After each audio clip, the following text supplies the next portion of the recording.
general nerdery. This is far too good of a movie for my dumb ass to spend an hour and a half talking about. Fair? Like, just to get that out there. Like, let's just keep it at an hour then. Yes, that's the concern. Steven brought that up like right before recording, and I'm like, motherfucker, don't ruin my bit. Welcome to General Nerdery, your podcast about liking things. I'm Zach. I'm Tyler. And I'm Steven. Yeah, he gets to say it now. He gets to say it now. We allow him to say it now. We've only spent like 3 years being like, Steven, just introduce yourself. Well, I'm the resident host. Resident guest. There it is. That's the He's bit. a host. He admitted it now. Yeah. Damn it. They're on to me. You're getting. I'm the resident host. Yeah, it is his house.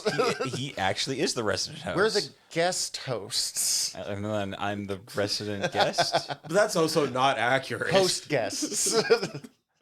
More great, guys. accurate? Going great. I like that because it's more complicated. Anyways, we're here to talk about Sinners today. Fuck, this movie's so good. Yeah, this movie's really good. This Y'all- is where you get to yell at us for selling it to you as Blues from Dusk Till Dawn and it being like 50 more things than Literally that. what I was going to say. Like, y'all sold this to me on Blues from Dusk Till Dawn. Now, in It fairness, It's not that. 100% is. I was probably already going to watch this movie. I knew several people I was interested in, like Michael B. Jordan, Ryan Coogler. Like, there was already stuff going for me.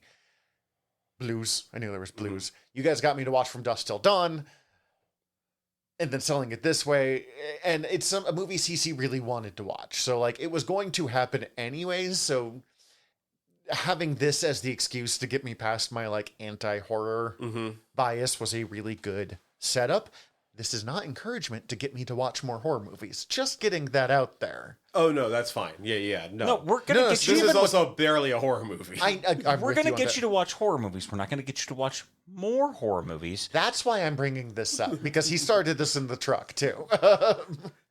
He's we're going to Zach's into true crime. Henry, portrait of a serial killer. You're not wrong. Fictionalized tellings of true crime is bad. I mean, it's not bad. It's just not my thing. It has to be the actual John Wayne Gacy. Continuing. Why can't I think of Henry's actual name? I don't know. Full name. Couldn't tell you offhand. It's not seen the movie. Yeah, but you would know the dude. Oh no. Is it Henry? Oh God. Henry Lee Lucas. Of course it fucking is. He killed 2 people, maybe. Yeah, so this movie is like, what if... He actually was part of the Hand of Death and all of that. It's, what if he lived a life where reality was such around him that he was able to get away with as many killings as was attributed to him?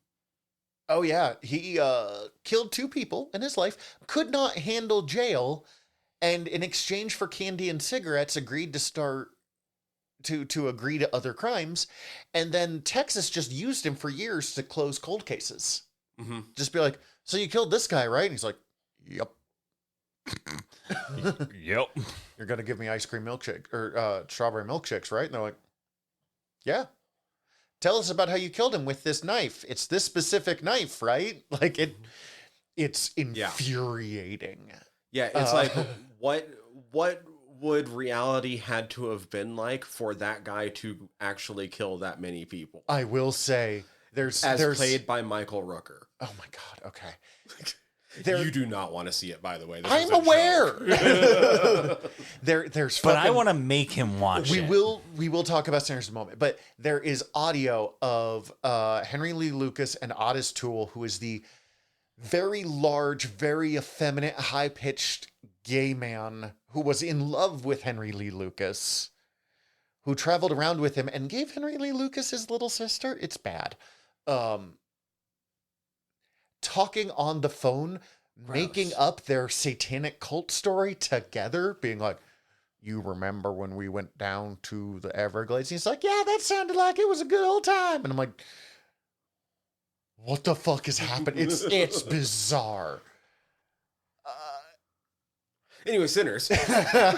Back to a good movie that Zach will actually enjoy. That I did probably am enjoy. gonna watch again. This Hopefully movie- did enjoy. We didn't get past the description. I'm pretty sure I texted you guys, holy shit, this movie is Yeah. so good. But yeah. Yes. So when I saw this in theaters. I saw it with little to no knowledge of it. I didn't see a trailer for it. I only knew Michael B. Jordan was in it, and it was directed by Ryan Coogler.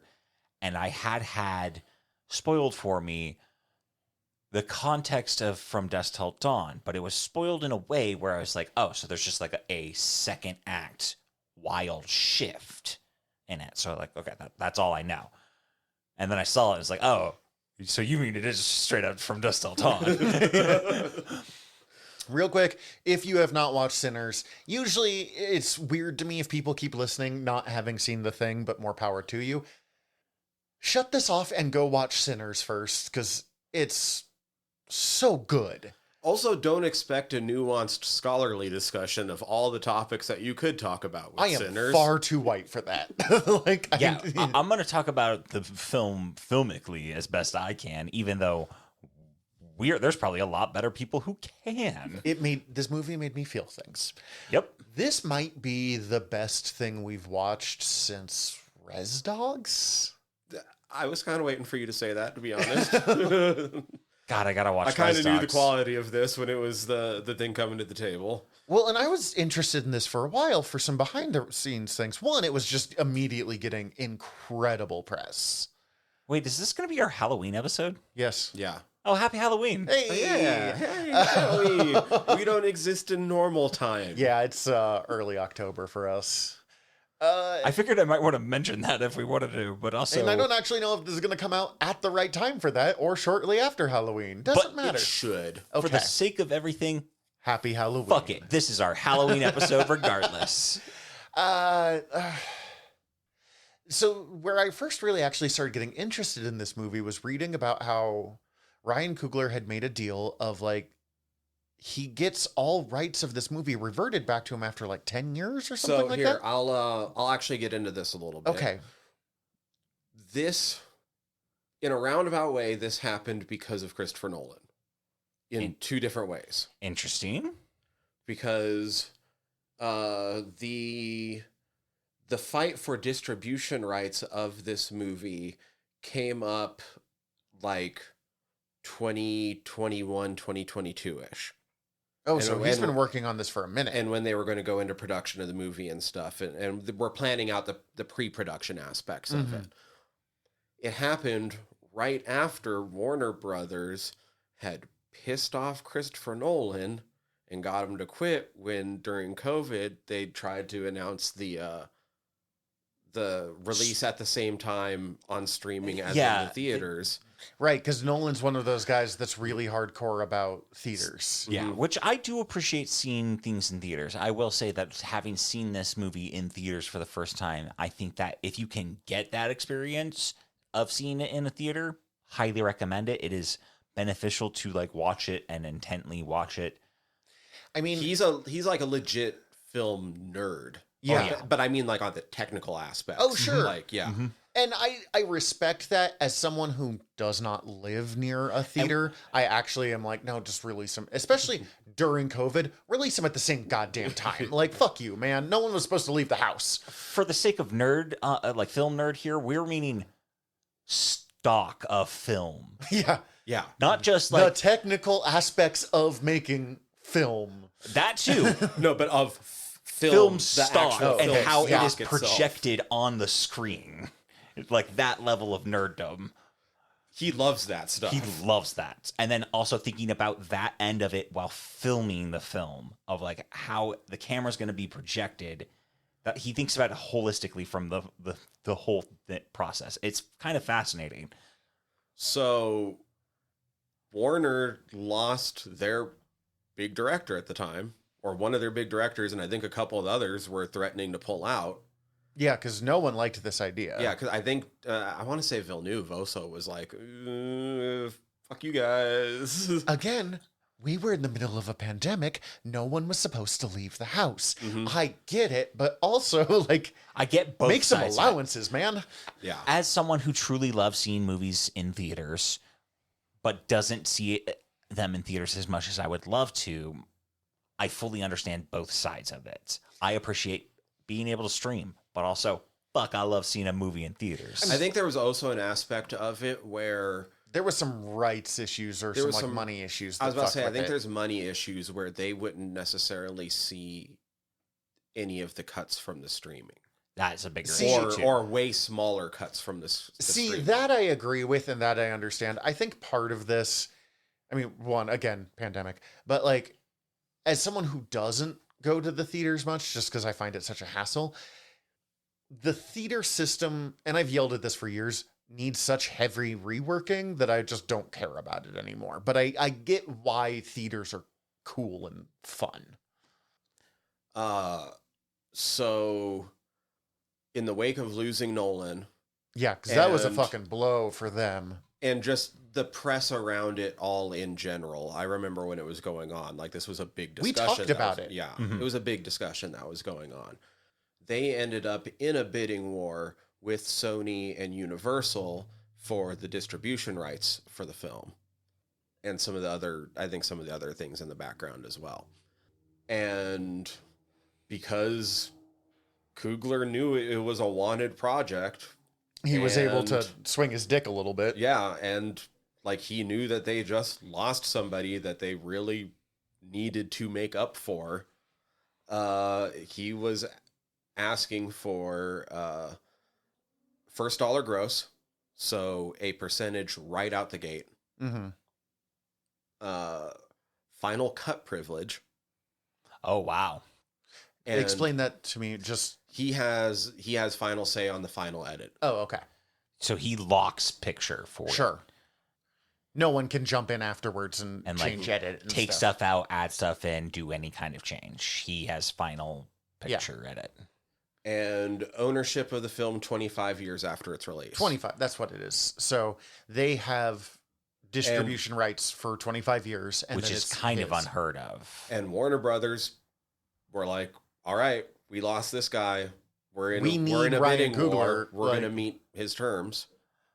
And then, slightly tinfoil hat time, they also might have been the ones behind potentially paying Variety to keep up on releasing a series of articles where they were tracking to see whether the movie would even make its budget back, because this movie wasn't a hit out the gate. It was word of mouth continuing.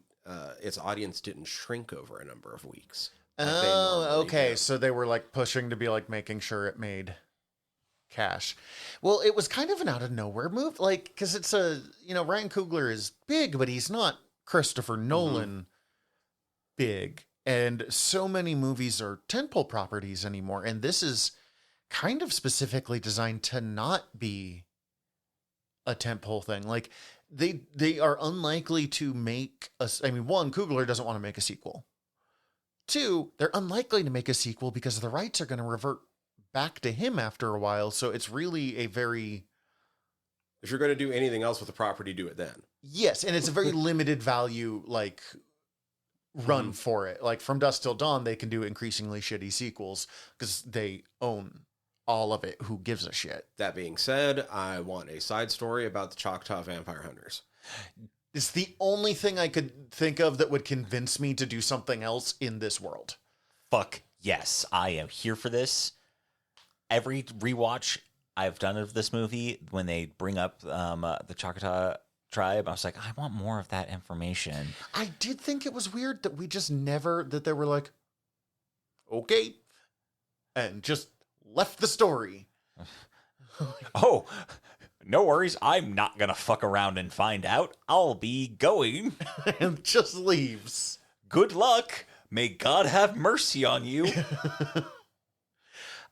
Okay, so this movie, one, Michael B. Jordan must have been fucking working his ass off in this movie. He must have been exhausted. Oh, yeah. Incredibly. Having to play Smoke and Stack. I often forget he's not two guys in this movie. Yo, Mike, he does so good. I legitimately was like, so do you think they both had, do you think they both had doubles?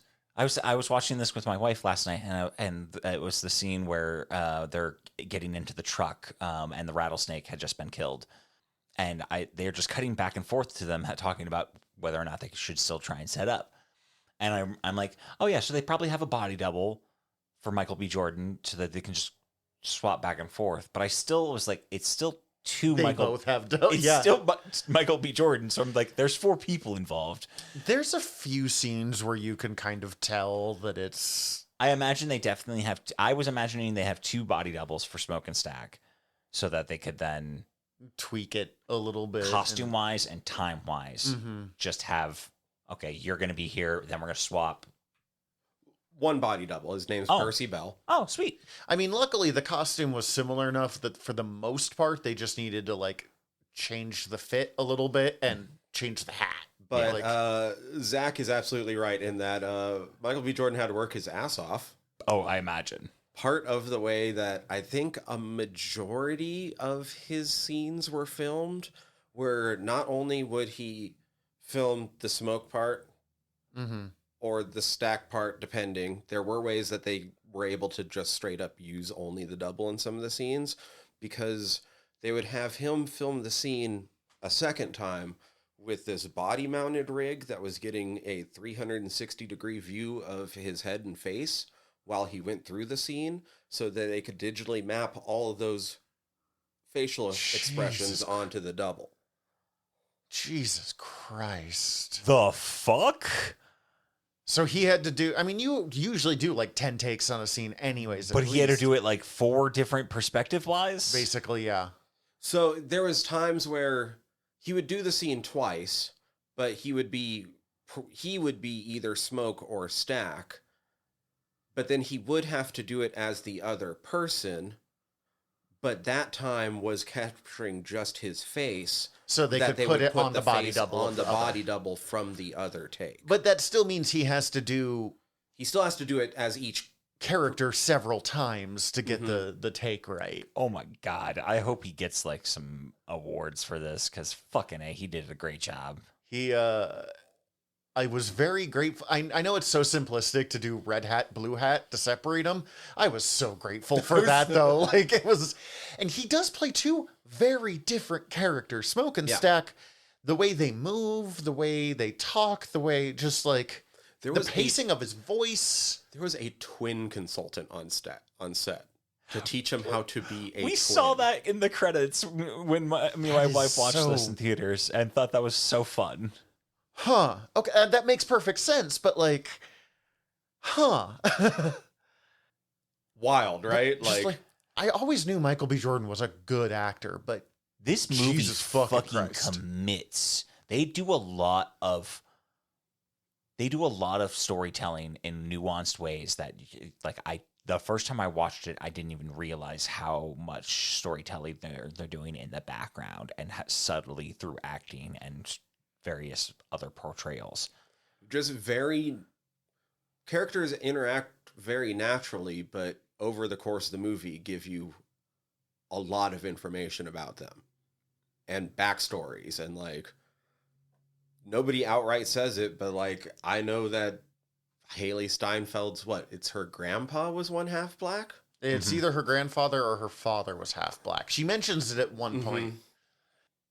Also, we know a whole lot her actual background. Oh, cool. Yeah. Also, we know a whole lot about how different women like having their pussy licked thanks to this. Dude, also, full stop. Respect for the amount of just like sex in this movie that didn't feel like gross. Part of it is the amount of men going down on women either happening or mentioned. Because they even have like I even know how you like to be licked or whatever. Except the fuck in Cantonese. Yeah. Like, and you're like, Jesus Christ. Like, so like, I'm trying not to compare this movie to From Dusk Till Dawn every time, but I'm about to do it like 2 or 3 times in a row. So sorry for that. But in the same way that we saw Quentin Tarantino's foot fetish, we know that Ryan Coogler really likes going down on women, and God bless him for it. Because every scene is better than, like... Hey, he's not wrong, He's my dude. 100% correct. Yeah. As I said, God bless him for it. It's just like... You said we were learning some stuff about people. I think that's what I learned about Ryan Coogler. But also, in like, this. a full respect for, like... 100%. For, like, putting that out into the oeuvre in that, like... I can't think of many other movies that display cunnilingus Also, that have been in this wide of a release that's seen by that many people. the scene where the preacher boy Yeah, Sammy. goes down on the singer. Yeah, Perline. That scene's pretty hot, and I could tell that my wife was definitely like, yes. Like And I'm forgetting her name, but the sex scene with Haley Steinfeld? No. The is it Mary? No, Annie? that's The- Annie. Thank you, the- Annie. Wunmi Masaki's character? Yes. Her sex scene was fucking hot. that was pretty primal, yeah. Jesus Christ. Yeah, it's a pretty horny movie, too. It's a very horny movie. It's a very horny movie. It's almost like the movie's called Sinners or something. And vampires, yeah. Okay, so So you got to it I want to hear your experience with this, Zach, because you got to it after us. sure. I think you even saw it before me too. I think you put Yeah, I me saw into it. it. You saw it Opening really weekend? fast, yeah. I might have seen it opening weekend. Yeah. So when I was first watching this movie and I was like, oh shit, they're twins, which I was kind of aware that he played two different characters who were, but just the amount of like, there was something about seeing him for the first time that made it hit. Oh God, I want to talk about that real quick, just because it reminds my first time. Here's one of the things I remember very vividly from watching it the first time in the theaters. That first establishing shot with the twins, I almost started laughing in the fucking theaters because I watch enough film and pay attention to enough behind the scenes shit to know that entire scene is just the effects part and like flexing their nuts for like 5 minutes. I don't remember enough of the shot. It's the twins passing a cigarette back and forth Oh, like yeah. 15 times or some bullshit like that. It's in the same way that they were, the Muppets were flexing in Great Muppet Caper by having Kermit put on his pants. But Or not ride a just bike more No, specifically. that's really easy. Apparently, I was watching a thing about puppeteers where they were like, "Oh yeah, no, exactly how to do that." I have no idea how the fuck I just watched Kermit the Frog put on pants. Okay, I'll think about it. Sorry, I'm way off. It's Muppets. But I not can't- just that, like traditionally side by side twin shots almost always, because of how much easier it is done with a completely static camera shot. Mm-hmm. And you just shoot the scene twice and you Have him split it standing down the there. middle. Yeah, And this, the camera's coming up on them. It's gradually circling around them while they're just gradually handing the cigarette back and forth. And you're just like, fuck off. All right, come on, effects department. okay, yes. Now that you're mentioning, I did remember being like, "How did they do that?" I think that's partly the reason why it's so seamlessly in my brain that like Smoke and Stack are two different separate people, and subsequently he's playing two people and there's two people there. But because I was watching this movie and sold as From Dusk Till Dawn, but with the blues, and then it's two crime brothers, Yep. I immediately started trying to be like, which one's George Clooney, which one's Quentin Tarantino? And like, Neither. and that's the thing, and I appreciate that. But also kind of Smoke and then Stack. But like at first I was like, oh, Smoke is George Clooney, but then also Smoke's the bigger sociopath of the two of them, kind of not sociopath, but he's the more like hardcore criminal in some ways. But I guess part of that is just he's not as goofy. Right. As He's his always brother? very He's much more Uptight and serious stoic business, and- while Stack is much more like laid back and joking and stuff. And Smoke does seem like he is more prone to jump to violence than Stack does. He also doesn't like people questioning him as much. Like Stack seems to handle that a little better with like the way that Stack was like, "Fuck yeah, you're so good at the blues, preacher boy. This is incredible." And Smoke's like, stop playing the blues. Also, Go do literally anything else with your life. also definitely shell shocked from WWE. Oh, 100%. And you get more of for that sure. as it goes on.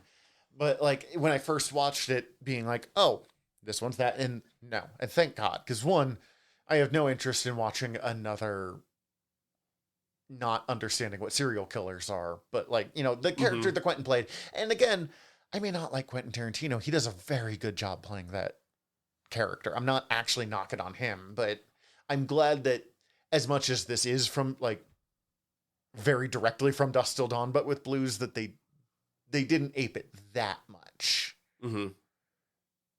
They was like, well, we'll just do the twist where it's vampires. And the two crime brothers. I guess. And the vampires don't even come in until halfway through the movie. There's no vampire till like 40 minutes in this And the movie. vampires are way cooler. I like these vampires better. I don't know. I think there's better effects and designs from Dusk Till Dawn. So here's my back and forth on that. These vampires actually creeped me the fuck out, and I'm not usually scared of vampire stuff. There's something about hive mind vampires that I was not okay with. like making sure my feet were under the covers when I was going to bed that night, kind of like, you know, it's like... It's fucking creepy. I love it. Have you seen any other vampires that have done anything like that? I know like they talk about it like in the context of like a connection. But the level of connection I don't feel like I've seen before. Right. Usually it's like...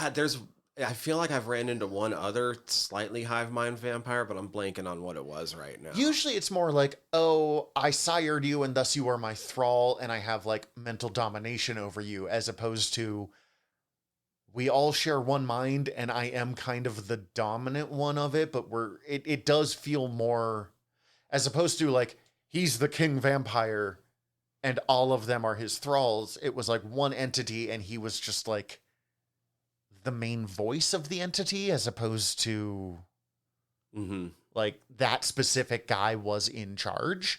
But then also there was still the individuality, because what's Haley Steinfeld? Since we're now mentioning him, we'll mention that Jack O'Connell played Remick, who was the main vampire. He does a really good job of playing a really difficult character. And Haley Steinfeld is Mary.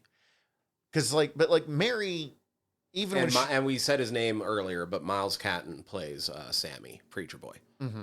Thank you for having this all prepared, because I meant to and did not, and I like your preparedness. I just kind of trust him to have this list open by this point. I do too, We know honestly. our spots. He's good. He's good at his job. I also am the one with a giant screen next to my head. Neither one. I am seeing the back of your computer screen from where I'm sitting. You could maybe read it from here. But like... Mary and later Stack end up escaping, so they do have their own level of like awareness, but in the way that they're literally, oh yeah, I can read his mind, I know blah blah blah blah blah, and they just know everything that the whole little vampire horde knows, is supremely creepy to me. Understandable. Yeah, but I mean that's way forward in this. From Dusk Till Dawn, I knew vampires were going to come, and I was spending the whole time being like, can we get to the vampires now? This one, I was like, God damn it, they're going to ruin this with vampires. Not ruin not ruin the movie, but like ruin this story that I'm really enjoying. Like I said, it takes 40 minutes to get there, so that's understandable. There's a lot of build-up. And that whole 40 minutes... You could also easily just like drop the vampires out of this movie and still have a fucking interesting movie. I feel like the Klan would still show up and it'd be fucking them dealing with the Klan, and that'd be fucking awesome to watch. Yeah, you could have taken vampires out of this movie. Obviously, you'd have to change the entire second act, but like you still could have easily told a complete movie. I don't know if you could have really done that from Dusk Till Dawn. Right. It has to go out of left field eventually. Or, I mean, you could have, but I would have not liked it. But just watching them bring together because what is it? It's the old lumber mill is what they're like. Yeah, they buy the old lumber mill. But I mean, literally, they're calling it the old lumber mill still. Yeah. And it's their like bar? Yeah, juke joint. Mm-hmm. Club Juke. And just setting up and bringing together the various... And this is during Prohibition, right? Yes. Yeah, because it was a big deal that they had access to beer and they had worked for Al Capone.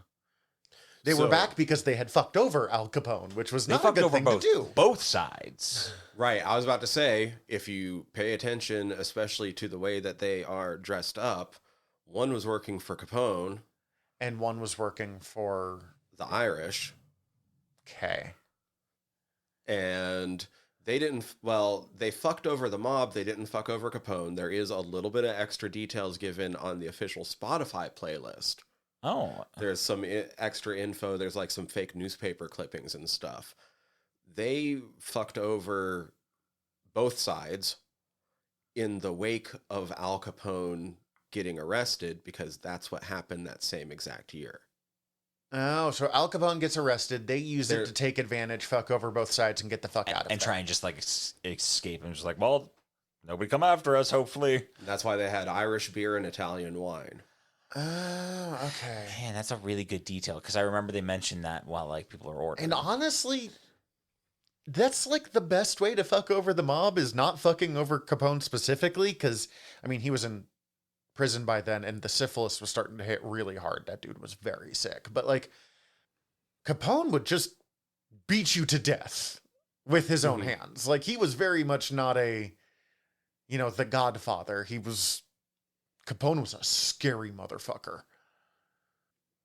But, but like, even just the gathering together of the different people. One, Preacher Boy.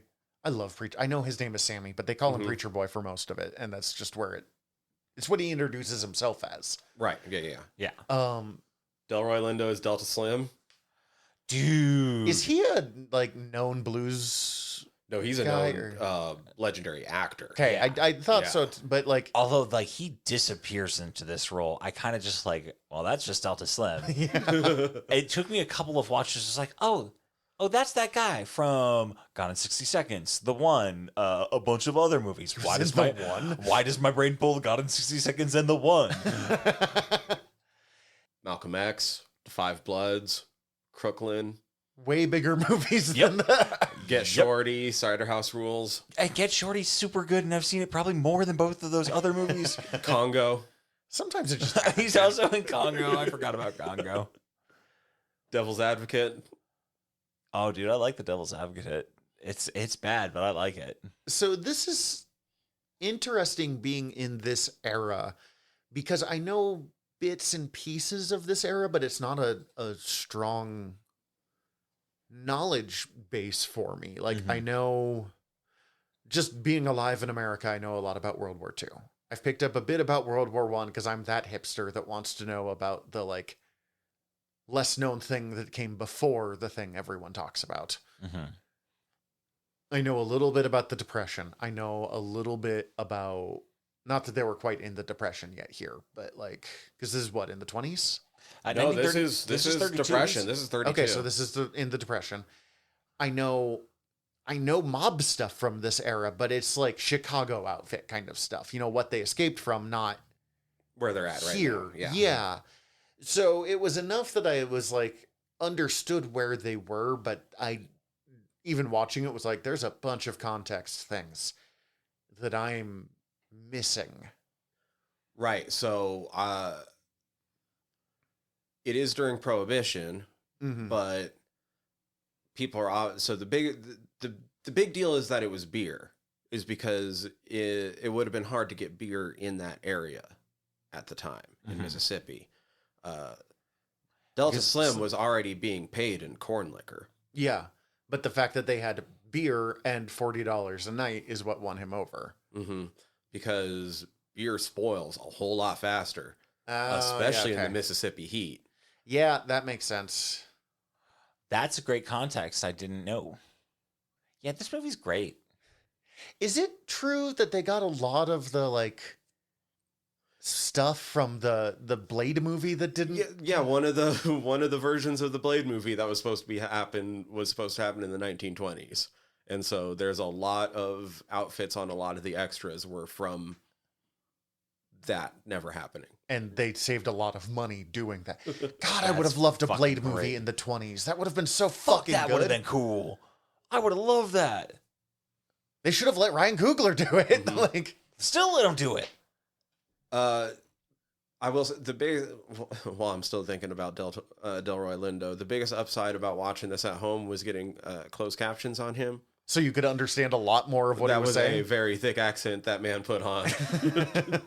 Yeah, it took me a couple of watches to fully understand his story about the chain gang, I definitely did not understand about 75% of it. When he drove past like you still don't? I know he was like with them. Yeah, it was. God, I'm trying to remember the details. He was basically incarcerated briefly and then made to play, and he played so well that they then took him on tour for like white people.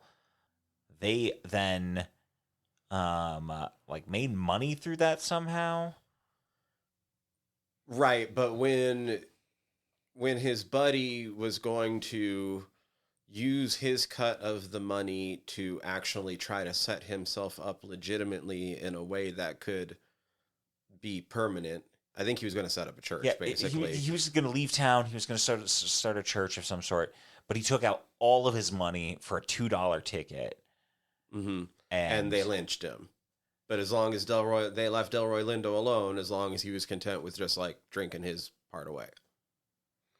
Because there's a lot of ways this movie shows systemic racism and how the South effectively kept slavery legal even once slavery was illegal.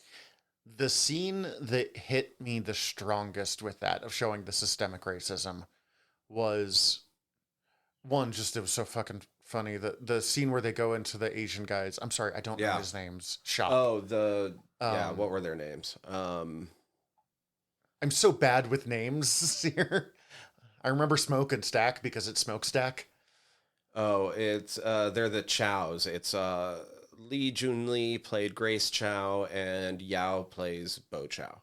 But talking to Bo Chow, and he needs to talk to Grace, so sends the daughter across, and they do that. I guess I thought it was single shot, but you're saying that shooting in IMAX doesn't do long shots like that. I don't know what the exact limitation is, but from what I understand is that IMAX can only shoot for so long at any given time. And so a lot of the times IMAX scenes are pretty cut up, but like most movies are actually way more cuts than people actually realize they're watching most of the time. So how Nolan's a film nerd, like that is limitations of the amount of film stock you can put on a roll due to the size of the film they have to shoot on for it to be filmed in IMAX. Oh, sure. No, I had thought that was a really cool, like, single shot scene, and then it apparently is not. But that's still really cool that it looks like a single shot scene. I want to say that there's a spot when she's crossing the road that it very briefly like blocks everything out. Yeah. It pans over like a carriage or something, and that's where the digital splice is. But like she goes across the street and you realize that the Asian couple have two shops, one on the black side of the street and one on the white side of the street. And I didn't read that until you told me that on our way over here. I probably was like, man, they're doing really well. They have two shops. And it actually like makes a lot of sense because let's not pretend Asians didn't face horrific levels of racism. They absolutely did. I mean, there were entire laws not allowing Asian people to come into the country. Mm-hmm. The Chinese Exclusion Act of blah, blah, blah, blah, blah. I don't remember the year. I'm sorry. Mm-hmm. But that like good minority stereotype was still true of, well, sure, we're going to be horrifically racist to you, but you're not black, so you can own a shop that we'll do business at, kind of thing, as opposed to... Yeah, literally, they were allowed to be shop owners for both blacks and whites. Yes. And so they exist very much as, like, part of the world, but not in both ways. And that's so fucked up. Fuck, that's fucked up. I didn't really get that on any of the watch throughs I've done of this until you mentioned it. It's okay. You picked up stuff about the pricing that I did. Oh yeah, there's some interesting in the scene beforehand where I think it's Stack is talking to the little girl. Mm-hmm. they do a wonderful job of setting the tone of like the money that they're talking about and how much money they're throwing around by framing it in the background. There's like a diner that is selling a ham and egg dinner or ham and egg meal for 25 cents and a hot dog for 5 cents. And it just beautifully frames it while they're having this whole conversation about like negotiation and making sure numbers talk to each other and all that. And like setting the, what was it, 15 cents? It starts at 10 cents, and then she asks for 50, and then he goes down to 20, and then she goes down to 25 to win, I think, or something like that. Something like that, but still is making enough to probably like out there for what, 2-3 minutes? She could feed herself for a week with this money that she's being thrown. No, that is Smoke because he gets the flowers. Right. At the end of that. I'm sorry. It's not important. It's just... My ADHD brain gives up on learning names at certain points about characters. It's just like that one in the blue, one in the red. Yes. The one who turns into a vampire and the one who doesn't. I was really trying to keep it separated because of the knowing it was the same actor, that if I didn't have these two specifically, but and I got confused because he does 2 negotiation scenes in a very short period of time, both times with women, which is kind of like, I don't know if there's a deeper message there, but I think there is something being said that I'm not necessarily... They're better at negotiating? Or just like, I mean, not with the little girl, but like, he's definitely negotiating with Grace, not with, I already forgot, Bo. Grace is the business one of the two of them. Yeah, there. They have to go get her so she can finalize the deal. Well, and also so she can paint the sign. But but they also have to go get her to so she can finalize the deal. But and then he gets, give me those flowers and I'll accept this deal or whatever it is. He drops like $30, I think, on shooting the guys. He drops a lot of cash to get them fixed. Yeah. I fucking they show it up close for a second, but I want to say it's like maybe $20. It might be $20. It's at least $10. At least $10 full dollars. He shoots the one guy in the butt, and then the other one, he's like, he's like, well, no one will believe that you tried to rob me if I don't shoot you, so I got to do and shoots that dude's fucking knee out. I can't have you saying you almost robbed us without at least But it kind of felt like he was kind of doing it for the guy too, of like, it gives that guy cred. I think, a little column A, plus also a little bit of, we've been gone from this town for 7 years. We got to get back on. Yeah, we really need to make sure you understand. Okay. Don't fuck with us. Well, he even looks around before he shoots. He's like, fuck, too many people saw, because he was just going to let it go. Mm-hmm. But he's like... Well, because he already shot one in the ass. Like, he's made... Right. But he's also like, they work partially on their reputation around those parts. Oh, yeah. I mean, they have that whole thing of, like, who's going to rob... Mm-hmm. So he's like, he doesn't want to do it because like he knows these guys. They're members of his community. But he also can't have his reputation. You got to set a tone. So he looks around. He's like, fuck, too many people saw. And that's when he shoots the guy in the knee. I do think it's interesting. And then just straight up tells them to get on the fucking road. I do put some pressure on it. God. I would have shot the other guy in the butt too. Like, because the one dude shot in the ass is clearly having a bad day, but it's better than the one whose like kneecap looks exploded or that ankle, looks like whatever it was looked fucking rough. One of those looks like it'll heal quicker, but you'll permanently be limping. The other one looks like it'll heal uncomfortably longer, but you'll be fine. You'll walk normal again. But that does make me think, because I spend this whole time we're talking about separating Smoke from Stack. The gin joint is Stack's idea. Yes. But it's Smoke that's the one that is figuring out ways to make it solvent. And like, is the one that's so dedicated to it of like, you need to solve this problem or I'll solve it for you. And Stack's always like, no, we got this. It's fine. But it's interesting. I guess what I'm wondering about is like there's this idea that's not really true for the most part, but the idea of the dominant twin. And for most of the movie, it seems like Smoke is really the dominant twin, the one that's like, no, handle this, you fucking jackass. Mm-hmm. And like Stack is always making him, or Yeah, Stack is always making him cigarettes and stuff like that. So like always seems subservient, but it's Stack's idea that they're doing. So like it's interesting the dynamic of them of Stack is kind of the big picture guy, even though Smoke is the one that like actually makes sure shit gets done and comes across as the one in charge as a result. Yeah. So with them especially, I think part of the idea is that they're twins, and the movie definitely, like, they went so far as to hire a twin consultant, so they want them to be viewed that way. Sure. But there is a bit of them being halves of each other. That's really kind of, yeah.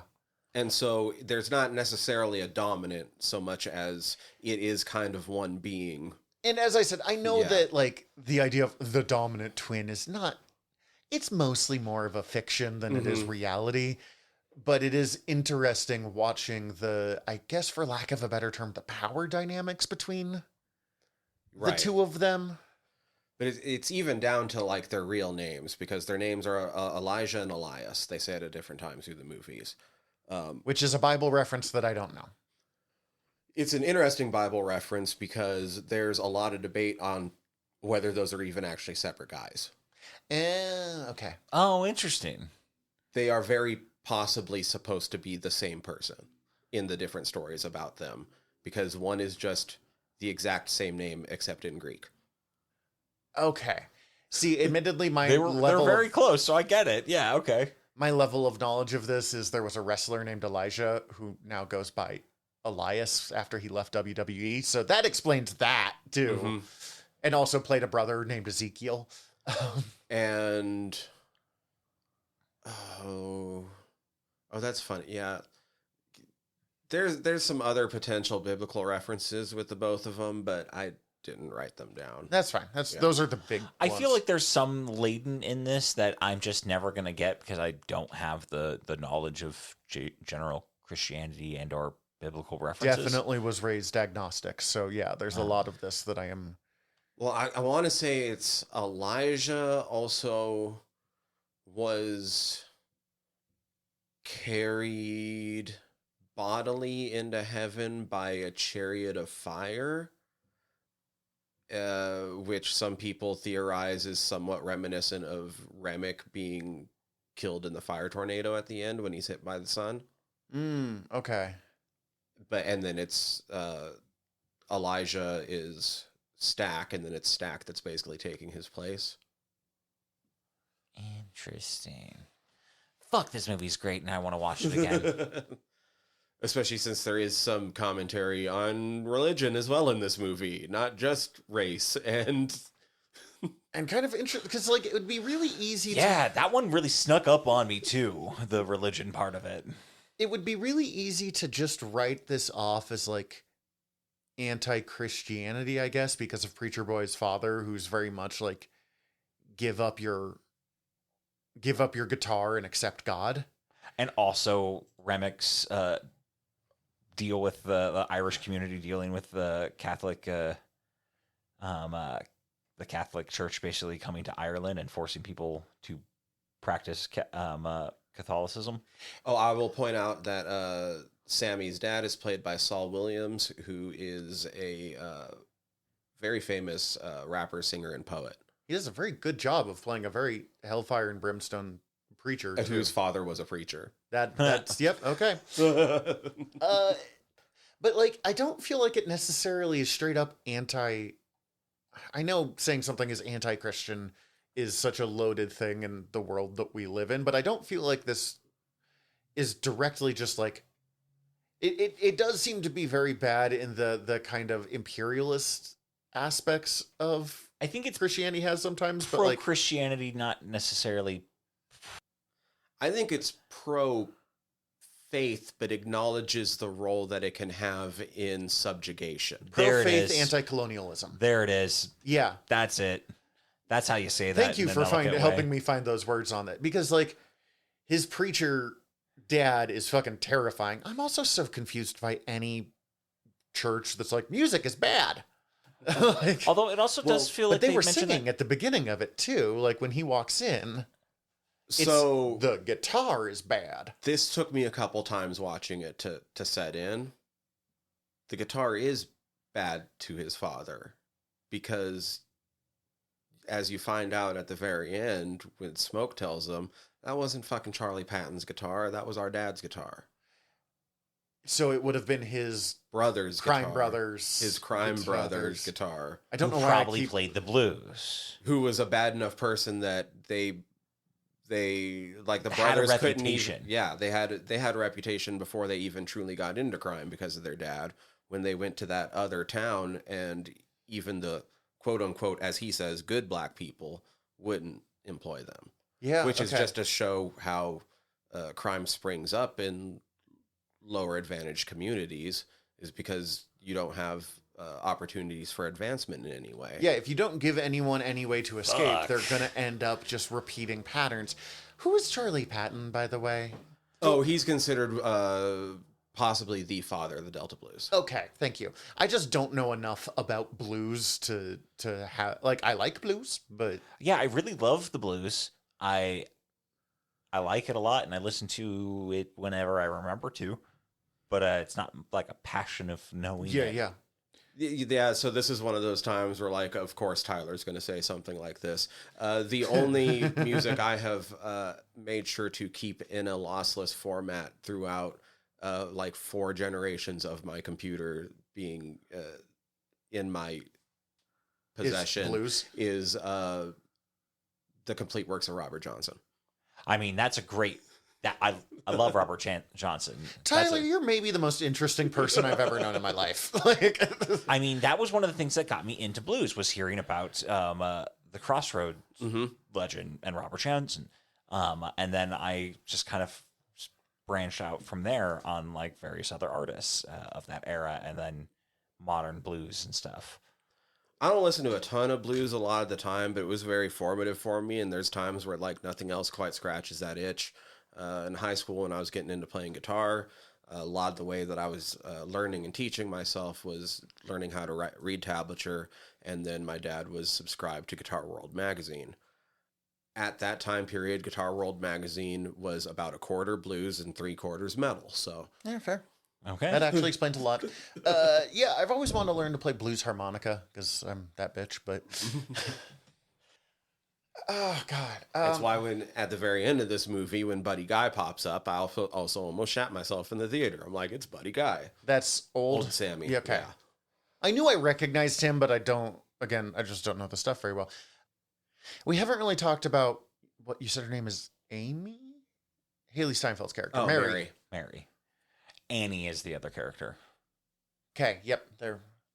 Wonmi Masaku's character. Thank you. We haven't really talked about her either. Like, She's great. Let's talk about the fucking- women for a second They're here. fucking incredible. They're giving some incredible performances. Let's do Mary and then Annie, because Annie will lead into one of my 2 favorite scenes in this movie. Everyone's favorite scene in this movie. All right, Mary.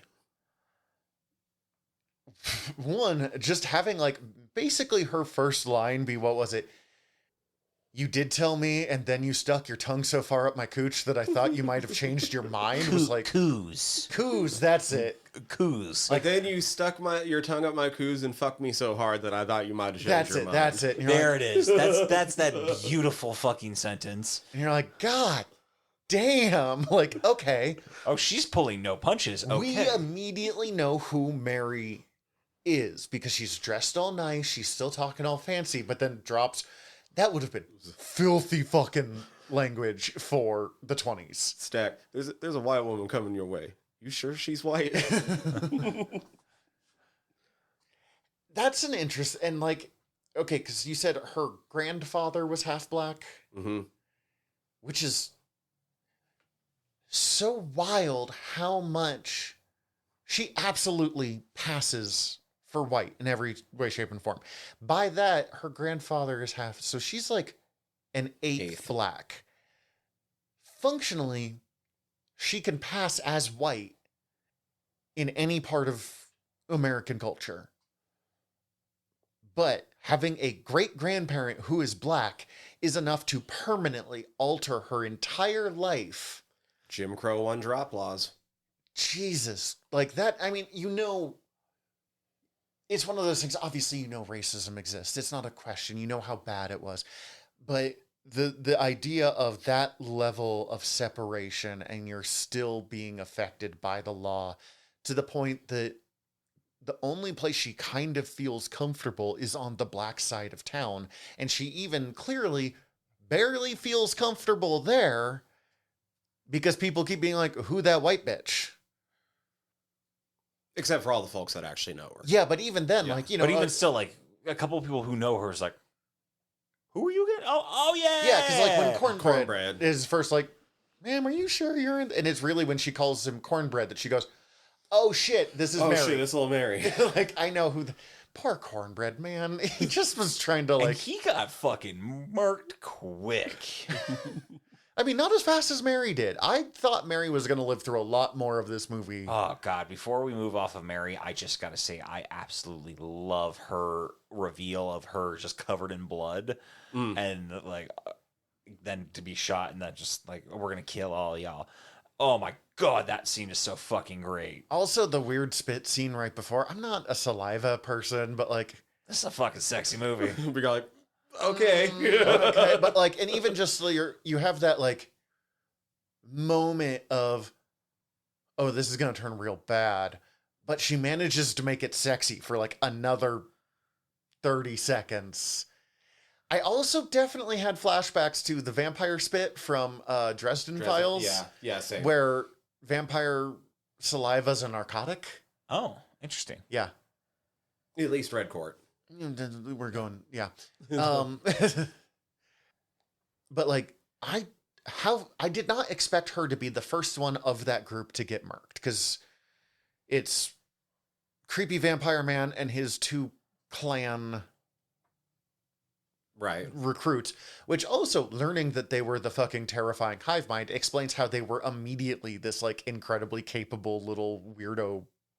Oh, the timing and rhythm is just perfect. But it's because they're basically one brain now, and I was like, I get it now. Clean. God, that song is so upsetting when you understand it. They also just come across so hard as like a little like, for lack of a better term, like the way they're portraying themselves is like a hippie cult, like years before hippie's a thing. First off, two things I want to point out. Pick Poor Robin Clean indicates that at some point he probably managed to eat or feed on another singer like Sammy, because that is originally a blues song recorded originally by a black woman. And they cut that song off before you get to the second verse, where the singer of the song is explicitly described as being black. Okay. Which is something you would see in various, especially, I don't know, like early rock and roll recordings when they would have like Pat Boone re-record Little Richard's greatest hits. Wild. Elvis did it a lot. Mm-hmm. Because also you can take this whole movie as being a metaphor for what corporations and record companies do to real artists. Yeah. To throw another layer on top of They everything. just absorb real creative people and turn them into a soulless hive mind. Yeah. There's cultural genocide through assimilation. There's just a sweet vampire movie. There's corporations and what they do to try to suck things out of art. I'm trying to think if there's any other good... there's the religion aspect we touched on. Blues music. This movie has everything. It really does. This movie's fucking great. On the more basic level, when she goes, I mean, one, we already know what they are. So her going out to talk to them, you're like, oh, come on. Oh, that's bad. Oh, she did. Mm-hmm. Oh, But that this reminds me of like a scene that I wanted to the end of that scene and the cut to it. This movie is so fucking good that it's like an anti-jump scare. When it's He Jack jumping up into the air and it cuts to It cuts, Perlene Perlene jumping onto stage. Yeah, and like screaming the start of that song was such an incredible transition. Yes, 100%. But what I was going to say is like the minute she sits down around them and they circle around her, you're like, oh, fuck. Like, Oh yeah, she's done for. And I feel like she should have known better. And maybe it's because she does pass as white so much that she has that level of like, because she's really playing up the like, see, I'm white too. We're just making sure you're like, cool. We could deal together. We could work together. Got money. But like the moment she sits down with them and they circle around like that, you're like, oh, fuck. Like, I keep being like, why would you do that? Like, they're clearly, if it was modern day, I'd be like, those three are on meth. Those three are clearly on meth, and we should not be talking to them. But even just like the gold and the like, oh, I wish I met her so I could save her first. And you're like, God, you really are. It's a cult leader thing he's doing, but hive mind vampires. But also, this might be and a good also time. Jesus. Yeah. But like, Well, I was going to say this might be a good time to also bring this up, though, is that one of the interesting things about the character of Remick, and I believe the actor and Ryan Coogler have both confirmed this, is that he truly believes in his message of unity. mm-hmm. Oh, interesting. Because I was like, I thought that was the case, but then like he kind of seems a little bit all over the place with what he like actually offers to people. Well, because he's still a sociopath. Like, So like I just didn't want to trust him at all. So I thought that was just like a common ploy he was doing. Interesting. It's just unity under him. yeah, Okay. because he is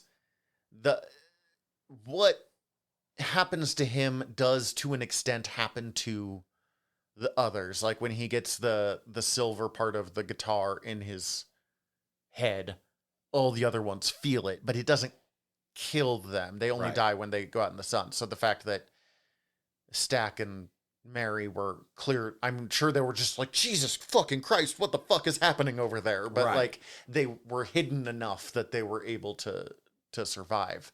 Right. Those other ones don't die because he dies. Those other ones died because they were also in the sun. Yes. Which I guess makes Mary probably the dominant vampire. She's the oldest of the group now by like an hour and a half. Weird. That's weird to think about. Not even an hour and a half, like 10 minutes. Well, she sired him, so of course, Exactly. yeah. Yeah. Which does have, there is as much as the two men are in charge, there is a very like female empowerment kind of mini message in this, that every woman in this is portrayed as pretty like capable. Mm-hmm. Yeah. Yeah. Should we talk some about Annie then? Because I know you wanted to do that as well. Because Jesus Christ, Annie. Yeah. I could not figure out who she was. Because I appreciate they really don't feel like explaining most of the story until like as it goes. I did not realize that she was in a relationship with Smoke. I mean, I knew they had some sort of connection, but not what it was. Until she straight up just grabs his penis. Like, and you're like, oh, I get it now. Because I was like, is she a cousin? Is she like a, like... I know I'm the one that just forwarded it to Annie. I do want to back up real quick and make it clear for the listeners about Mary real quick. Because we talked about her background, but it's animated through all the conversations that at some point, not only did Stack leave her after being in a relationship with her, he possibly was the one to set up her being in a marriage with a white man away from where she's from so that she can pass. And that she can be safe. Yes. And be safe living a white life because she is passing. Mm-hmm. Also, it is brought up that Mary's mom nursed the twins, so they're the level of close that in real life I'd be like, you two should not be fucking each other. Like, that's weird. But yeah, that's a level of close that when you point that out, I was like, that is a little weird that you two are fucking each other. she does have maybe the best pickup line of all time of you rob trains and gangsters, but you can't steal this pussy or something like that. And you're like, all right. All right. Good point. Might as well. Like, can't turn down that challenge. But yeah, back to Annie. And like, they don't, because they talk about like, well, your magic or your beliefs, whatever, save me, but why didn't they save, I don't remember their daughter's name. They do say it, but it's not that important. I thought he just said, why didn't it save our baby? Oh, is that what he said? Okay. I think he just refers to it as her baby. I honestly did not. I think it's like a baby that just dies. I don't know. I think it was like died at birth. Yeah, so I don't know if they ever named the baby. So I just misheard that part, but like that's fine. You're allowed to mishear things. Thank you. I'll forgive it. It's interesting. I don't know. I mean, one, I'm always just a sucker for the magic user in stories. Like, you could put this woman in an issue of Shadow Man and she would fit in perfectly. 100%. And I would love it. I really love this actress. She'd be so much better than Mama Nettie. She's great. Yeah. We should make Stephen Reed Shadow Man sometime. Anyways, that's a different episode. Okay, I'll do it. I don't know I have too much on her specifically. Like, they brought her in theoretically because they want her to cook, but really they were very much just trying to bring back the various people in their lives. And you do... But also probably to cook. And to cook. Oh, 100%. Yeah. We need to cook. I know you can do it, Ed. Also, what's up? It's interesting. Like, I never really thought about her and Mary too much, even though clearly they would have been around each other. They were dating two halves of the same person, functionally, is what we're talking about. But there was something about, like, when Smoke kills her to save her, very, again, from dusk till dawn moment, just, you know, his wife instead of a dad. But the way that, like, having the emotion be portrayed through Mary and Stack instead of Smoke, like, screaming while stabbing her. Right. Like, disappointment and just, like, regret that they couldn't save her. I didn't even hear, like, regret. It was just, like, raw hurt. Yeah. I don't know. I don't know why it didn't occur to me that those two would feel the same emotions, but and maybe it's just something in movie because we have so little time in a movie to get this many characters' interactions together that I would have expected it from Smoke. But again, all of these people are one.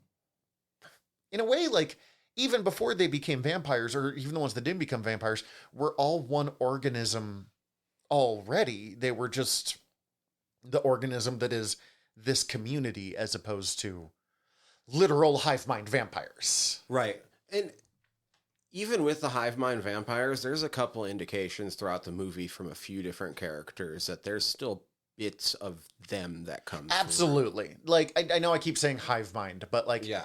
Stack is still Stack, but he's also part of, you said his name is Remy or something like that. Remick. It's weird. I want to know more, but I'm like, also they glad all we're know not getting... everything. They all have the same memories. But they're still individually them. Well, and we know that the original white couple was also clan, right? And when they come up to the door and Remick is like, "Oh, no, sir, I believe in equality." When he says that, the chick in the background like lowers her head. Yeah. She's like, "Nope." No, sure fucking don't.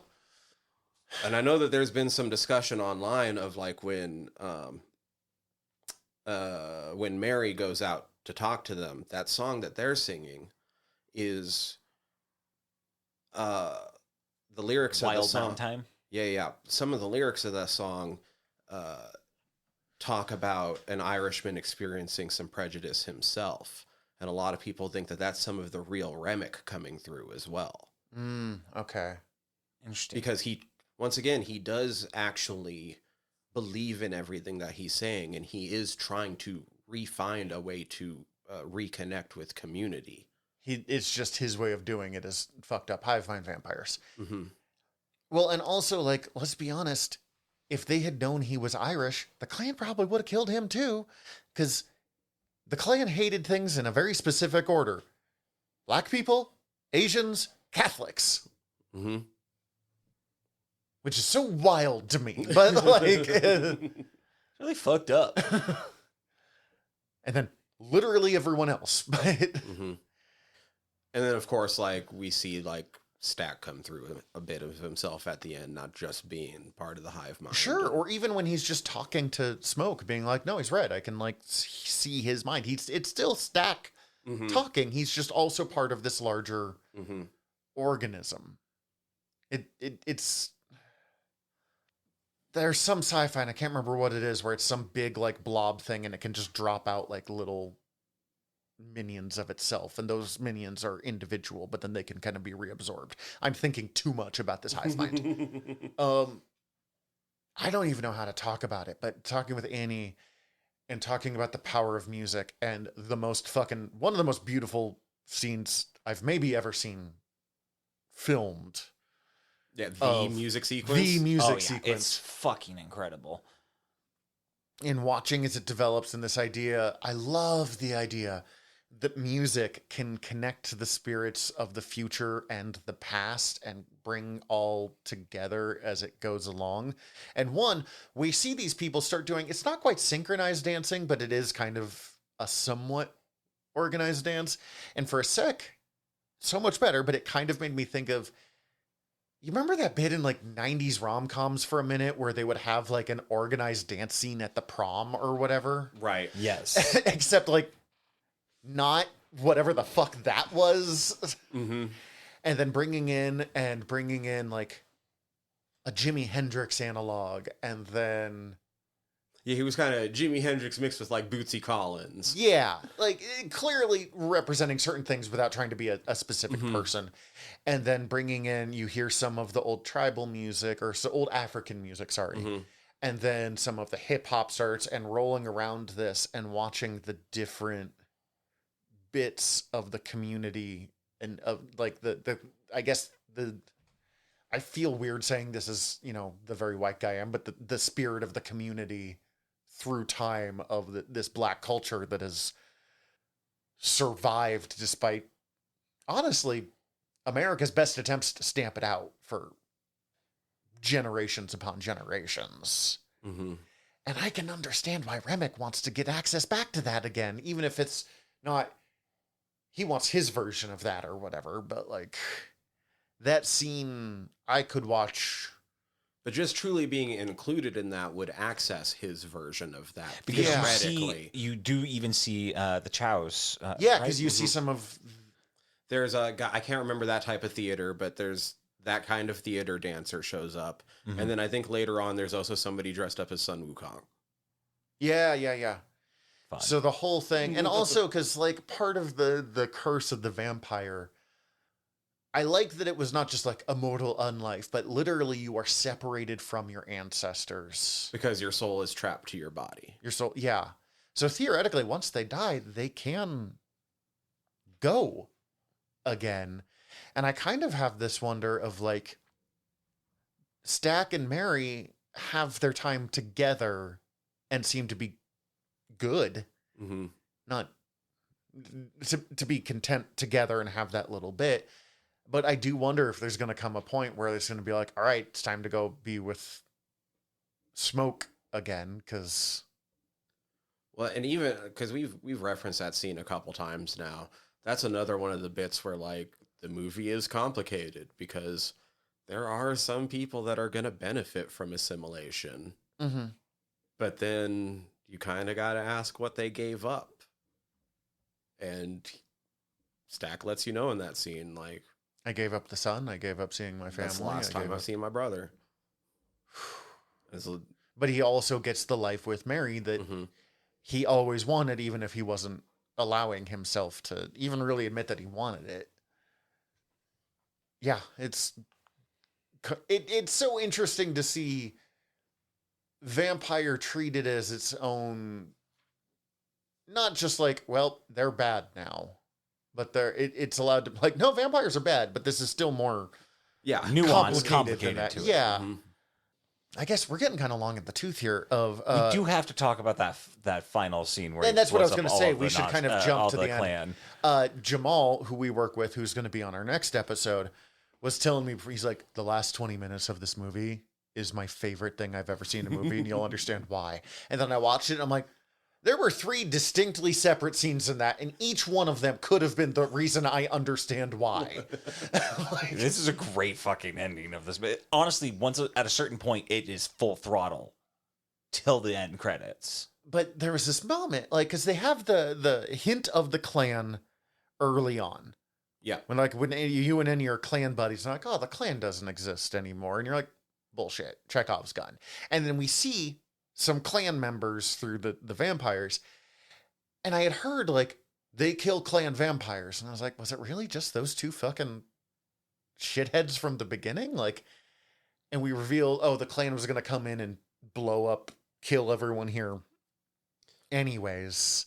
Another thing, upon multiple watch throughs, it's hinted at they've done this before. Yeah. Oh, yeah, they washed the floors. Because they washed the floors. And they were like, what's this stain on the floor or something like that. So it's probably, yeah. Oh, that's fucking gross. No wonder he's like, well, I've got money. Yeah, because you keep selling this. I caught that, but I didn't contextualize that. Fuck. But I was like, oh shit, like, was that the only 2 vampires? And then the scene ends. Like, they get through the night. They pull down the box. And at first I thought it was a casket. Then I'm like, that's too small to be a casket. I don't know what it is. Whatever. They'll tell me in a minute. They send Preacher Boy away. And he opens it up and it's the guns. And I was like, oh shit, the clan's coming. And we know me. I'm vastly against the death penalty. I'm not a violent man. As much as fun as it is to shoot guns, and I admit it's very fun to shoot guns, I don't really like guns very much. And man takes righteous fury on other people in a hail of gunfire is not a scene I like living in the world that we live in. For obvious reasons. But Michael B. Jordan But doing to holy the shit, clan. Michael B. Jordan murdering the clan. I was just like, yes, yes, yes. This could be the entire movie. Fucking pulling out a sniper rifle and just like blasting people apart with it at the start of it. Oh god, it's so cool. Also, as much as I Bar 1918 would have been probably what he used in the war. I mean, That's yeah, what I it's was- clearly Yeah. his. It's clearly all like that's his rifle from World War One. That's the Tommy guns from him working for the mob. Those are That was grenades. his rifle. He already used his gun. That was the grenade that he had, probably from World War One. Mhm. Usually, throwing a grenade in the back of the truck is the kind of I'm like, yeah, whatever. No, so I was like, yes. But like, also, I'm just gonna say this for a sec. Like, I liked Django Unchained. We've talked about it before. It's one of the only Tarantino movies I legitimately enjoy. But there is something so different about Ryan Coogler and Michael B. Jordan making a scene where they kill a bunch of KKK people as black people, as opposed to maybe the whitest man on earth telling a story of a black man killing all of the. It just hits different. Better is 100% Better is the right what- word. Yes. Different is also correct, but better is accurate as well. I don't have much to say about that scene. It's just It's just dope. Yeah. and of all of there's great action scenes in every scene of this, but like that is one of the most perfectly done action scenes I have ever seen, I think. Like from the moment that you see him in the woods with the sniper rifle to the point where he's sitting there actually even before that, because it's when he's opening the thing and he's trying to make the cigarette and he can't get it. And at first I was like, yeah, he's got that makes it sound like whatever. But like, Whatever. He's stressed of having just seen his this dumb vet. the PTSD of surviving a vampire night's coming to hit him. Whatever. But like, not what an leading- asshole. For the first like 2 seconds of watching him do that, I was just like, sure, PTSD. I'm like, oh shit, no, it's because his brother, he smoked, but his brother's the one that always rolls the cigarettes. He literally, beyond just the fact that his hands won't stop shaking, can't do this for shit anyways. And he's no longer him. Which also, the one time he smokes with his brother not around, he grabs a pipe. Mm-hmm. Oh yeah. It's hard to roll joints. I will give him an Yeah, no, I'm not saying I would do any fucking better. As someone who smokes a lot of weed, I always use a cone if I'm ever doing a joint. But like from that to where he like keels over dead is just perfection from each moment. And as I said, I don't like gun violence, so that's impressive that it got to it. But also like with the it's just how stupid the Klan man is. That Klan guy has a gut shot already. He's dead. Mm-hmm. If he's insanely lucky, he might survive with a bunch of his intestines gone, but he's not. And he's trying to get someone who also has been shot in the stomach. Yeah. Being like, oh, I've got money. I'll say, like, you can save me. Like, And has also just killed numerous white men. all the Klan. But again, it's kind of that representative. He doesn't necessarily I don't know. He doesn't understand his own level of hate.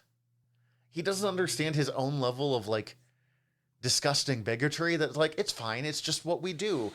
I'll give you money and we'll be okay is such a wild fucking take to this poor guy who's clearly been through hell even before this whole thing starts. Mm-hmm.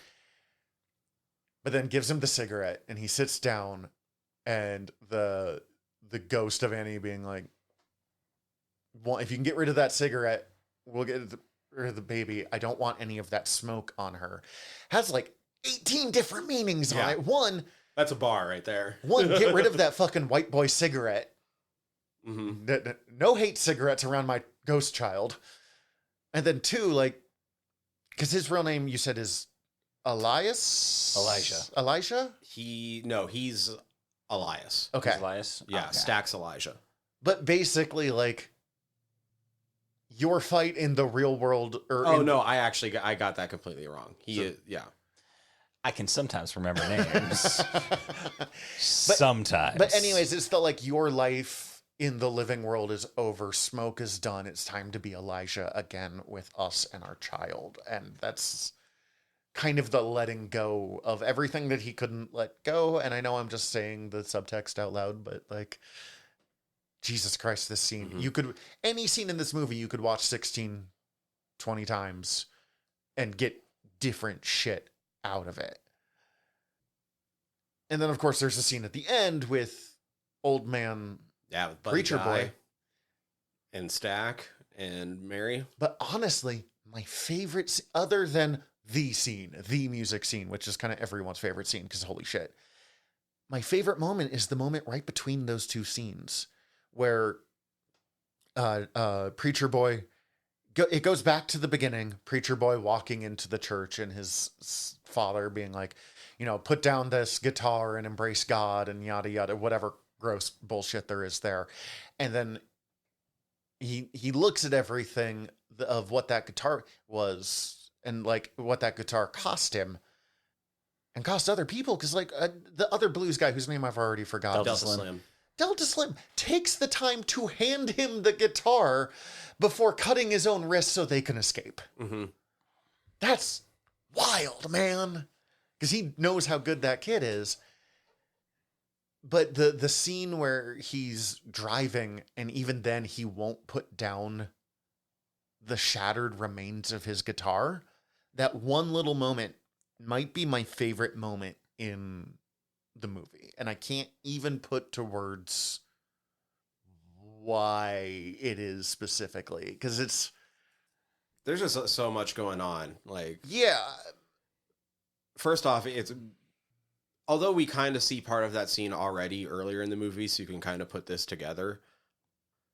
There's like little setups like, don't worry, Sammy, we'll get you home in one piece. He's the one that got out, and you end up finding out that it's because even when vampirified, Stack agreed to let him go and be in peace. Like, oh, you'll get to drive the car on the way back. Oh God, I missed that part. Yeah, no, I caught that one. It's really foreshadowed that he makes it back, but like, and also he said that after this night he was going to go to probably Chicago, like he was going to go too. And they're like, no, you're not. But he sure fucking does. Like everyone who tries to kind of control what his life is going to be, except for maybe Stack. Right. And who knows, things might have been different if he walked in that door and his dad would have tried to console him rather than control him. Yeah. But he walked in and it was immediately somebody telling him what to do. Like he just got out of a situation where he was about to be forcefully assimilated. And then he tried to get they tried to forcefully assimilate him. Also, like, it's interesting because his dad's like, no, throw away this devil guitar. But even the devil, because he basically meets Satan here. I know Remick is not Satan, but like, as far as he is concerned, that is as close as he'll ever get to meeting Satan. But he still has that, like, even Satan's like, you have an incredible gift, and it matters so much. That his father trying to be like, it. Well, yeah, and that's where it goes bad. But like his father being like, no, you need to throw this away so you can assimilate and pick fucking cotton. God, that looks awful. When that's the thing, like he tried in his darkest moment to turn to the faith of his father, only to find out that that isn't what makes a good man. Mm-hmm. Because Remick was able to quote the same prayer right with him. But the thing that truly saved him was the blues. Which is like the fucking lesson of an episode of Metalocalypse. Like, I want to point something else about that scene though that I noticed. I've read some stuff online. I've watched a few videos that other people have made. One thing I haven't seen anybody bring up yet, so I'm going to try to point this out myself and see if it holds water with you guys. Remick's kill scene. Mm-hmm. He gets cut in the head, stabbed through the heart, and then what finally takes him out is the sun hitting him. mm-hmm. End of Dracula, the novel. What happens to Dracula? Cut in the head, stabbed through the heart, And then dies when the sun comes up. This is actually super I haven't old read vampire Dracula in lore. years. Actually, I forgot about that. Evidently that's the only way to really kill a vampire is sever the head. Stake through the heart. Stake through the heart is ideally to pin them to the ground so that they can then meet the sun. But yeah, it does take several steps to kill a vampire in most cases. And then you got Blade, which I'll just cut a head off. Step. one of the I mentioned the Spotify playlist and how it has some newspaper clippings and stuff attached to it to give a little bit of extra lore. Interesting. Remick shows up in America in 1911. Which is the year that Dracula came out, isn't it? No, that's not the year that Dracula came out, but he shows up on a ship that's found with only the gruesome remains. Fuck's sake. It's the I can't remember the name of the ship. The Demeter. The Last Voyage of the Demeter. Oh my god. So it's a different named ship, but like it's basically implied that Remick is Dracula, even if he's not Dracula. Well, and of course, Bram Stoker was Irish. Yep. That's fucking great. This movie's so good. Here's the other awesome thing: that last scene, they give a very specific date on it. October 16th, 1992, Chicago, Illinois. October 16th, 1992 was the U.S. theatrical premiere date of Candyman. A black-led horror movie set in Chicago, Illinois, where the bad guy is a black man who was unjustly lynched by a white mob and is set against the gentrification of Chicago. Okay, thank you. I really needed you to explain all of that because I was going to understand. I'm glad you could explain that. I understood it because I know Candyman, but fucking hell, this movie is incredible. I don't know if I even want to talk about the last scene too much other than the final line of like, I mean, one, it's interesting to see the level that they still love Sammy. Mm-hmm. And also it's really jarring to see them in the like early 90s Chicago wear because we've seen them in the fucking stack. Oh my god. But like on the like big least comfortable looking rings of all time, and her fit was pretty good. But like I liked his sweater. Me too, but it was also very on brand for 92. But like it's interesting if I had seen them wearing that, if I had seen Haley 82? Steinfeld and Michael B. Jordan, 92. Okay. Wearing that in different movies, I would not have blinked. And if you had shown pictures of them, I would have been like, oh, cool, different movies make sense. But seeing the characters dressed like that felt so surreal. And it's just, again, a level of their like acting, I think. And the way that she still thinks of him as little Sammy, even though he's now this old man. But really just the whole thing at the end, you know, he refuses immortality. I think I've seen enough. But the thing of like, I wake up paralyzed in memories of that night, not screaming, not whatever, just paralyzed in fear. But before all that went down, it was the best day of my life. He's like, yeah, it's the moment, the one day we were free, that I was like, Jesus fucking Christ. And it makes sense for one day, even if the vampires had never happened, this dream that they were making was never going to last. We know that they had enough money, assuming the weird KKK murder trap that they have set up. Yeah, assuming they survived that. And like, assuming that didn't even exist, they have enough at the rate that they're going, unless they find a way to make more money, they were going to survive 2 months. No matter what, that dream would not have survived. That would have been the one day that they were free. But then also, hive mind vampires. Right. God, there's another neat thing you can read into that's makes that scene even a little bit more bittersweet, because Stack mentions that was the last time he saw his brother. The last time he saw the son, yeah. Which is very literally true, right? Because his brother died. He no longer saw his brother. But he's a twin. Theoretically, he'd be able to look in a mirror and see his brother's reflection. But because he's a vampire, he can't see his... Yeah. That's really fucked up and sad. God, this movie rules. And also, like, again, he's there, I just but keep he's saying this still movie only, rules like... in some different facet. I was really worried that this entire episode, and I mean, we got long in the tooth, so that's actually great, but there are times when we watch something like this, and it's just like, that was fucking good. Anyways, next time. So, like, I'm glad we got more... Well, it helps that this has as much depth to Plum. That is really the thing. It's why, like, when Plum, we did... is that a... Yeah, you plumb depths. Okay. Just need to double check. They plumb a lot of things in this movie. Yes, there's a lot of depths getting plumbed. Boy, howdy, do those depths get plumbed. I've not seen it, but I don't think next week we're gonna... Oh, sorry, do you have more? Oh, there's a couple other things I wanted to point out in case you didn't notice. I promise you I didn't. Buddy Guy's club is named Perlene's. Oh, that's Which nice. was the name of the... Yeah.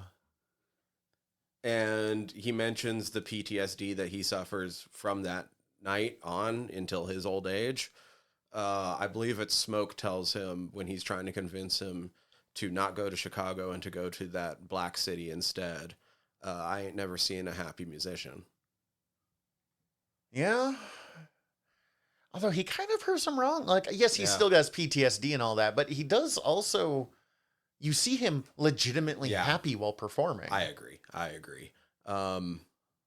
Shit, there was something else I was going to mention. Not necessarily having to do with that last scene. But, I just really wanted to mention, we skipped over it really quickly. Sorry. But the Rocky Road to Dublin scene is fucking amazing, too. Which one's the Rocky Road to Dublin? Oh, that's the Irish dance scene. That's the Irish dance That's scene. fucking terrifying. Terrifying, and also like a really fucking banger of a bop. Yeah. Honestly, musical-wise, I would rather listen to that than... The other scene has an emotional weight to it, but the samples get weird in the middle, and it becomes less musical and more about the emotion and the overall impact. Like, Rocky Road to Dublin is just kind of a banger. Oh, 100%. Yeah. No, I kind of forgot about that because of all the other creepy shit that was going on, but that's kind of the scariest moment. And Pale Pale Moon's also a banger. The one that Perlene sings when they're stomping out that guy in the back. Oh, yeah. The Every soundtrack song in this is a fucking so banger. good. I know because I've been listening to it all day. Yeah. Was listening to it in the truck when I picked you up. I appreciated it. It was great. Okay, so I had kind of set up a like next time, but I don't know. Maybe there'll be depth in it. I don't think we're going to get the same level of depth because next time we're watching Meteor Man. The Meteor Man. The Meteor Man. So is it like Suicide Squad and The Suicide Squad? Just one's by James Gunn and actually good, but... Well, this one's directed by Robert Townsend as well so as starring and written by Robert Townsend. Oh, I didn't know that. I had not heard of this movie until you guys told me about it. So I'm really excited for it. And I'm excited that we're finally going to get Jamal on because I've been wanting to get him on for years. But that's next time. This is this time. Don't know why I said it that way. Anyways, in the meantime, we're your Generals of Nerdery. I'm Zach. I'm Tyler. Dismissed. This has been a General Nerdery Presents production. If you enjoyed it, please go hit like and subscribe wherever you're listening to it right now.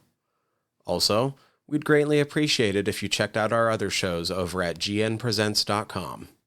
Thank you.